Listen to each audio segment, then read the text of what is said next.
ഓം നമഃ ശിവായ. ഓം ശ്രീ ലളിതാംബികായേ നമ. ലളിതാ സഹസ്രനാമത്തിലെ ധ്യാന ശ്ലോകം. നമ്മൾ ജപധ്യാനങ്ങൾ ചെയ്യുമ്പോൾ മനസ്സെവിടെയാണ് ഉറപ്പിക്കേണ്ടതെന്ന് വിശദീകരിക്കുന്നതാണ് ധ്യാന ശ്ലോകം. ലക്ഷ്യത്തിലേക്ക് നോക്കുക. അമ്മയാണ് നമ്മുടെ ലക്ഷ്യം. മറ്റൊന്നും ചിന്തിക്കാതെ അമ്മയിലേക്ക് മാത്രം ശ്രദ്ധിക്കുക. ലളിതാ സഹസ്രനാമത്തിൻ്റെ ധ്യാന ശ്ലോകം സിന്ധൂരാരുണ വിഗ്രഹ ത്രിനയന എന്ന് തുടങ്ങുന്നതാണെന്ന് എല്ലാവർക്കും അറിയാം. അതിൻ്റെ അർത്ഥം എന്താണെന്ന് നമുക്ക് നോക്കാം. ലളിതാദേവിയെ ധ്യാനിക്കൂ. ശരീരത്തിൽ കുങ്കുമം പൂശിയവളും തേനീച്ചകൾ ആകർഷിക്കപ്പെടുന്ന കസ്തൂരി ഗന്ധമുള്ളവളും മനോഹരമായി പുഞ്ചിരിച്ചും സർവായുധങ്ങൾ ധരിച്ചവളും എല്ലാ ആത്മാക്കളെയും തന്നിലേക്ക് ആകർഷിക്കുന്നവളും ചുമന്ന പുഷ്പമാല ധരിച്ചവളും മനോഹരമായ ആഭരണങ്ങൾ അണിഞ്ഞവളും ചുമന്ന ചെമ്പരത്തിയുടെ നിറമുള്ളവളും ആയ ലളിതാദേവിയെ സർവാർത്ഥകാമ മോക്ഷങ്ങൾക്കായി ധ്യാനിക്കുന്നു.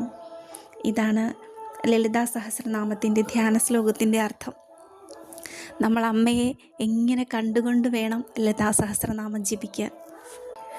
സൂര്യകിരണങ്ങളെക്കാൾ തേജസ്വിയായ സർവാഭരണ വിഭൂഷിതയായ ഈ ലോകത്തിൻ്റെ തന്നെ സൗന്ദര്യമായ എൻ്റെ അമ്മ. ആ അമ്മയാണ് 1001 നാമങ്ങൾ കൊണ്ട് നമ്മൾ പൂജിക്കാൻ പോകുന്നത്. അമ്മയുടെ നാമങ്ങൾ ഒരു സാഗരമാണെങ്കിൽ ആ സാഗരത്തിൽ നിന്നെടുത്ത് ഒരു തുള്ളി ജലം, ആ ജലത്തിൻ്റെ തന്മാത്രയുടെ ഒരു ആറ്റം കണത്തിൻ്റെ അത്ര പോലും അമ്മയെക്കുറിച്ച് നമുക്ക് മനസ്സിലാക്കാൻ കഴിയില്ല, അമ്മയെക്കുറിച്ച് നമുക്ക് പറയാൻ കഴിയില്ല. ലളിതാ സഹസ്രനാമം ജപിക്കുന്ന ഓരോ വ്യക്തികളും അമ്മയുടെ നാമത്തിൻ്റെ അർത്ഥം കുറച്ചെങ്കിലും മനസ്സിലാക്കി ജപിക്കണം.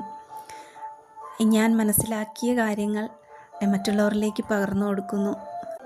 അറിവില്ലായ്മ കൊണ്ട് എന്തെങ്കിലും തെറ്റ് സംഭവിച്ചിട്ടുള്ളെങ്കിൽ അറിവുള്ള ആൾക്കാർ എന്നോട് ക്ഷമിക്കണം. അമ്മയ്ക്ക് വേണ്ടി എന്തെങ്കിലും ചെയ്യണമെന്ന് ആഗ്രഹത്തോടെ ചെയ്യുന്നത് അറിയാം. ഈ നാമങ്ങളെക്കുറിച്ച് അറിവില്ലാത്ത ആൾക്കാർ ആരെങ്കിലും ഉണ്ടെങ്കിൽ എൻ്റെ ഈ വോയിസ് കൊണ്ട് അല്ലെങ്കിൽ എൻ്റെ ഈ വീഡിയോ കൊണ്ട് അവർക്ക് എന്തെങ്കിലും മനസ്സിലാക്കാൻ, സാഗരത്തിൻ്റെ ഒരു തുള്ളിയെങ്കിലും മനസ്സിലാക്കാൻ കഴിഞ്ഞത് എൻ്റെ ഈ ജന്മം, എൻ്റെ അമ്മ തന്ന ഈ ജന്മം സഫലമാകട്ടെ. ഓം ശ്രീ ലളിതാംബികായേ നമഃ.